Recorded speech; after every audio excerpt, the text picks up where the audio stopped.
Hola, mi nombre es Álvaro Vélez, soy historiador, profesor de historia, y esto es Cuaderno de Historia, capítulo Colombia, un programa que hacemos en el segundo piso de la tienda de discos Surco Records, bajo el portal de la onda corta. Recuerden que la onda corta tiene otros programas, unos programas de entretenimiento, programas, digamos, para quizás a veces de humor, aquí se ríen un montón a veces, y este programa que es más o menos quizás como para aprender ciertas cosas, ¿no? Un programa de divulgación histórica. Abrimos el cuaderno nuevamente hablando de lo como dejamos el programa anterior. Lo dejamos justo hablando de los esclavos negros que vienen a América durante la colonia española. Bueno, vienen también a las colonias francesas, a las colonias inglesas, a las colonias holandesas, sobre todo en América del Norte, en algunas islas del Caribe y en la colonia portuguesa que conocemos hoy básicamente como Brasil. Todo ese comercio entonces lo van a hacer algunos países o reinos europeos, sobre todo Inglaterra y Portugal. Les había contado que en este caso, y parece extraño, pero parecería extraño, pero la corona española no negocia con esclavos negros, no hace el comercio de negros, de esclavos africanos.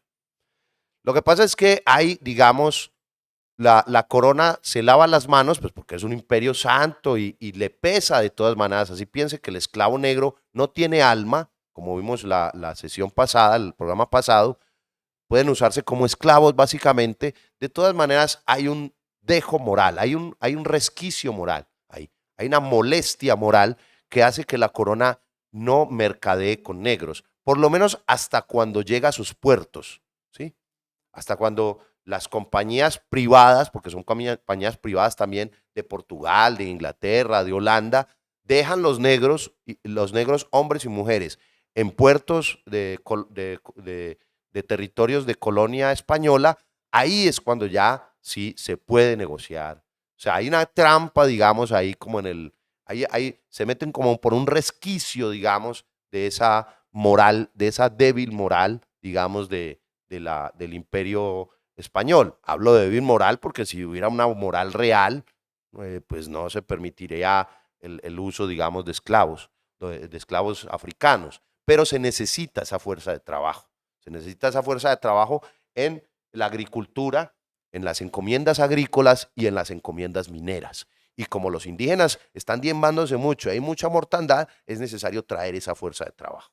Ahora, ¿de dónde vienen esos esclavos africanos?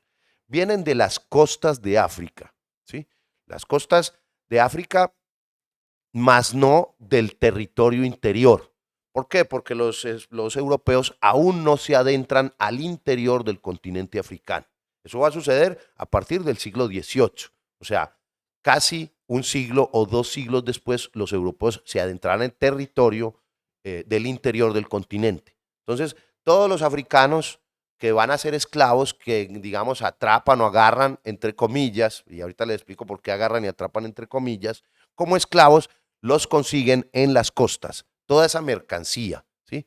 Porque es eso, es una mercancía, en la visión de ese momento, obviamente. Entonces, ¿por qué en las costas? Porque ahí es donde llegan los barcos, obviamente, europeos, de mercado, digamos, de esclavos, y hay otras tribus africanas que entregan prisioneros de ellos, prisioneros de guerras entre reinos, para venderlos como esclavos. Es decir, el comercio esclavista empieza por los mismos africanos, ¿sí? Eso no justifica, obviamente, la esclavitud, ¿sí? No, en ningún momento estoy justificando la esclavitud, ni de negros, ni de ningún ser humano, sino simplemente estoy mostrando cómo hay otras realidades. Hay reinos africanos que tienen batallas con otros reinos. Se toman prisioneros y esos prisioneros terminan siendo esclavos o terminan siendo vendidos como esclavos, como siempre ha pasado. Lo mismo hacían los vikingos hace 1000 años o un poco más. Tomaban prisioneros y los hacían esclavos. Lo mismo hacían los antiguos romanos, lo mismo hacían los persas, los griegos, los japoneses, los chinos, etcétera, etcétera, etcétera. No es nada extraño. Lo único raro acá, lo único particular es que estos esclavos van a ser específicamente de etnia negra, africanos. Entonces son tomados por otros africanos, por otros reinos de África y vendidos a portugueses, ingleses, holandeses, que van a ser transportados a lo largo del Océano Atlántico hacia América, hacia todas las colonias de América.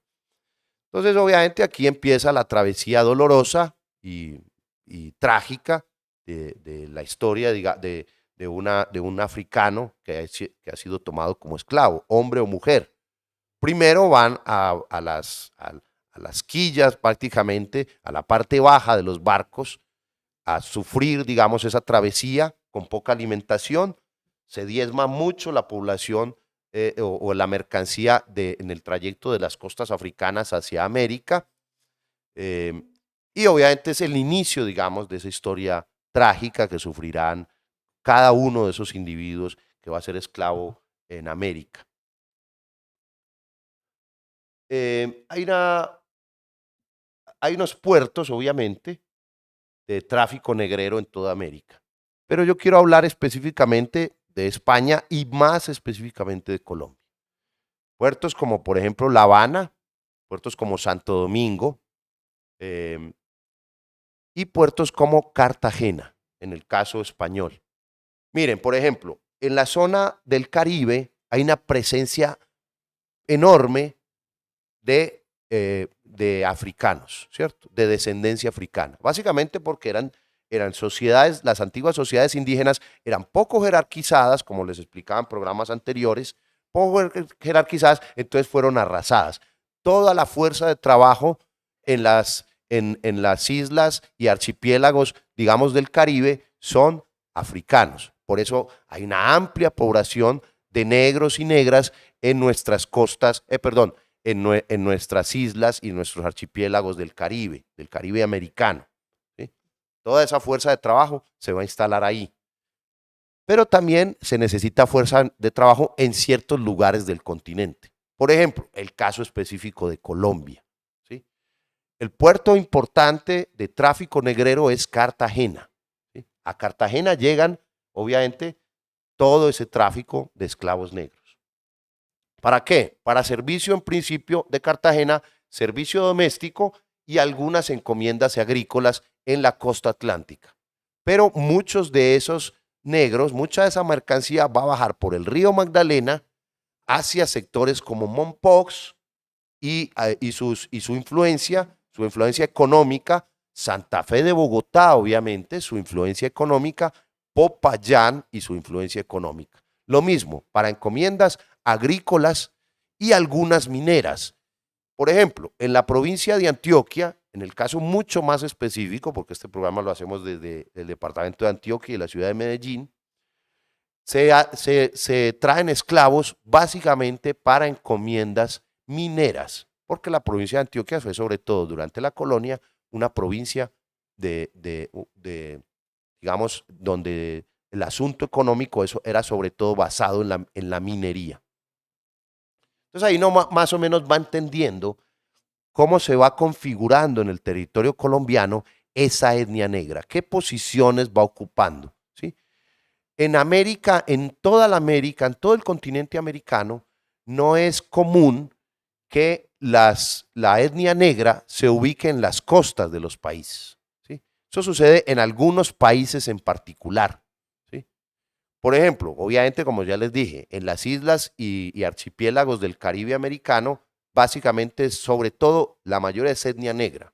Por ejemplo, en las costas mexicanas, no necesariamente la etnia es negra. O en costas argentinas o en costas chilenas.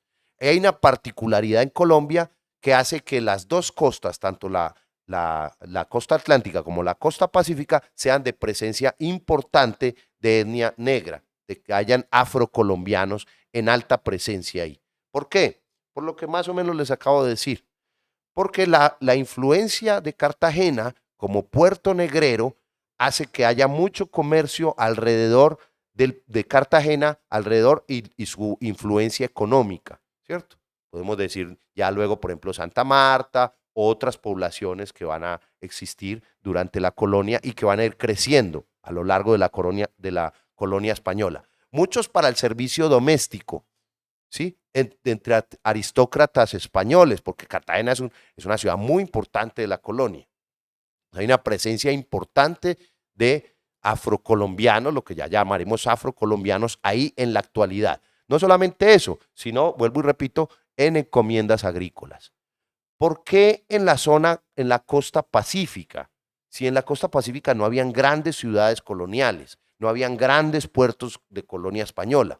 Básicamente porque son indígenas, negros, esclavos negros en ese entonces, que trabajan en servicio doméstico en Popayán, también para aristocracia española, pues, o nobles o seminobles, digamos, o por lo menos en la colonia sí, española, en trabajo doméstico, y como les acabo de decir también, en la provincia de Antioquia, en trabajo de encomiendas mineras.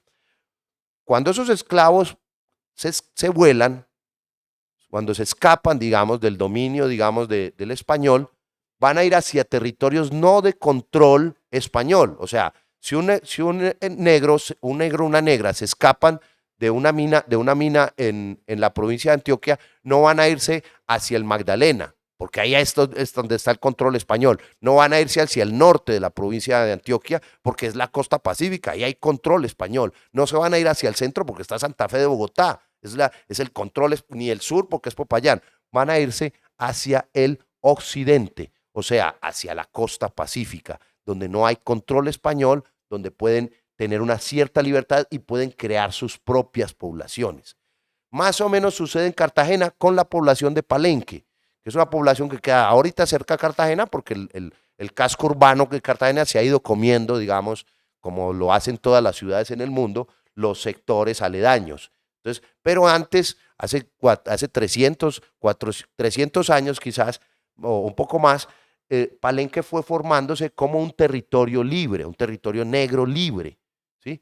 Hay una anécdota muy bonita, parece a mí muy bonita, que cuando el presidente Obama, el presidente norteamericano, Obama, obviamente de raíces africanas, viene y visita Cartagena y lo recibe el presidente colombiano Juan Manuel Santos. Juan Manuel Santos, eso era una cumbre continental, pues, americana. Juan Manuel Santos en un acto protocolario lo invita a Palenque, que es ya es como una especie de distrito de Cartagena, lo invita a Palenque al presidente Obama, por su condición obviamente de afroamericano, lo invita a que lo acompañe, digamos, en un acto protocolario a entregarle títulos de propiedad a familias afrocolombianas que han vivido en Palenque durante muchos siglos y tienen propiedad sobre su casa y un terreno, un pequeño terreno, propiedad ancestral, ¿sí? Porque es el primer territorio libre negro de Colombia, es Palenque. Entonces me parecía muy bonito que un presidente, digamos, como Juan Manuel Santos, que realmente es un presidente más o menos que uno pensaría que no tiene, digamos, esa inclinación, digamos, por su ideología, haga ese gesto, y ese gesto obviamente con el presidente Obama por su condición, digamos, de afroamericano.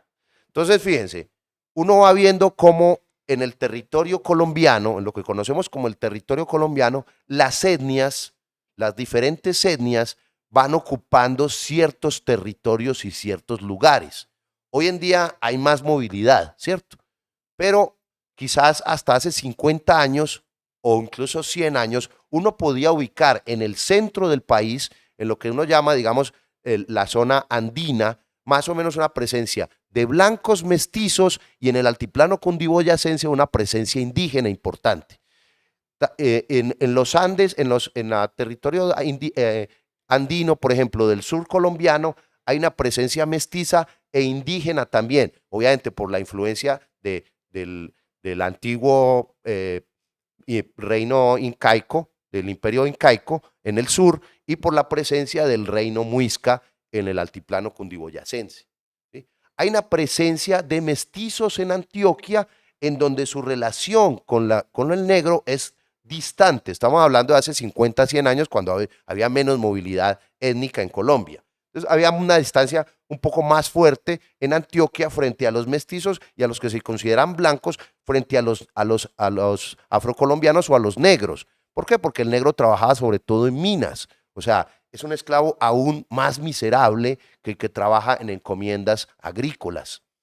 Tenemos una presencia importante de afrocolombianos o de etnia negra en las costas atlántica y pacífica. Yo ya lo expliqué por qué. Una presencia importante de comunidades indígenas en toda la Amazonía, ¿sí? Porque ahí el español no llegó.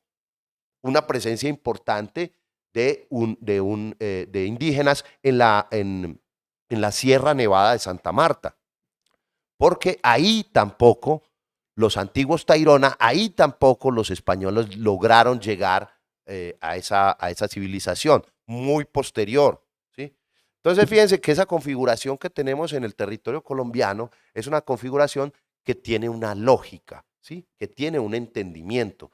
Cada país de América Latina tiene diferentes configuraciones dependiendo de esas tres etnias.